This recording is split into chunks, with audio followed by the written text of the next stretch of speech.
Hello and welcome to the WeighPay group.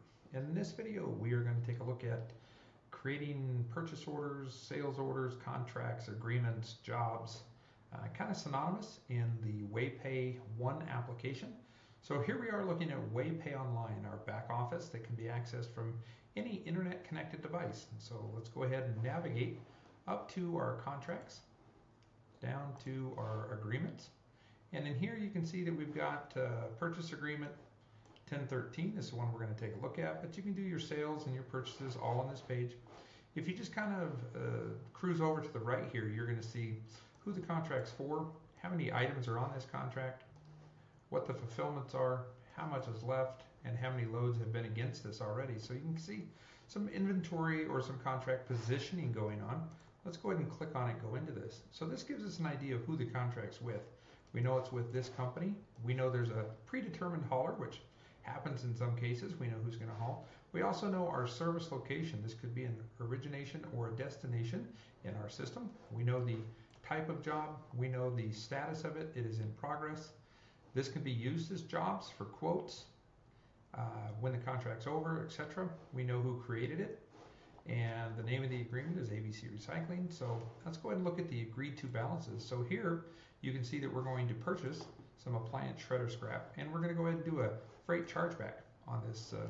Here we're going to take a look at the fulfillments thus far. So you can see 1049, 1048, 647. So you can see the ticket numbers on the left side, the date and time of the fulfillment, the product, the weight, and the unit of measure. We can get over to the audit trail, which tells us who created this and then when the fulfillment started. So let's go ahead and navigate over to our scale application.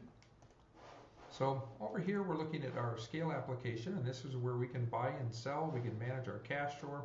A lot of functionality here, but we're just going to go ahead and start a ticket. And the first thing we're going to do is we're going to select that job agreement. Now you can scroll or type. It'll quick search like that, and then you can select the agreement. So the truck driver arrives and he can say, I'm here on contract 1013. You accept that. This is going to go ahead and generate a scale transaction for us, and now we're waiting for a gross weight. Let's go ahead and get a little heavier weight, 54,000 pounds. Now we're going to send the truck into the yard, and the truck is going to go into the yard. We're going to go ahead and click this while the truck goes into the yard. Truck's going to drop its load, the truck's going to return. We're going to reopen this transaction.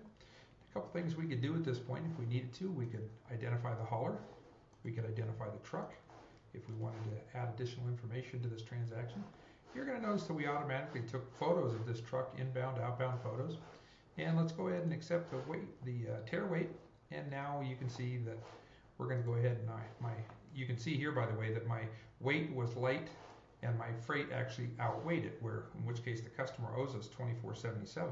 So the buy sell ticket is a universal ticket, which means it can go into the AR or stay in the AP. What we're going to do is we're actually going to get a little less tare weight just to be a little more realistic, since that doesn't happen very often. Let's go ahead and do that. Now you can see here that we owe our supplier $358. So we've got a gross tare weight. We know what contract we're on, purchase agreement. These are our products. You can see our weights that are left on this contract are automatically populated on the screen, making it very simple to do inbound fulfillment or outbound sales fulfillment. Now, you could print and email this right to your trucker, right to your company. I'm just going to go ahead and pay it for this sample, and then I'm going to select accounts payable. If there was a default payment type on this contract, it would have automatically selected that.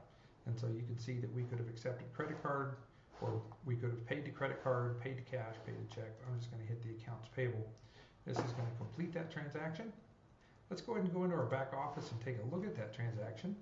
We're going to go to tickets, ticket search, and then you're going to see here that we can click this button, 6850. You can see the service location, who the hauler of the truck was, the payee, the haul, the turn time, and the agreement we're on. You can see the freight charge. And what's really nice about all of our systems is we are a image-based invoicing solution. So you can see how clear and large that image is. Should you need to prove to your customers that they were arrived or that we shipped, what time we shipped, etc. So this gives us kind of a full record of the scale transaction. Now typically this is passed along into your Oracle NetSuite, or pass along into your QuickBooks. Hope you've enjoyed this video, and remember WeighPay, so advanced it's simple.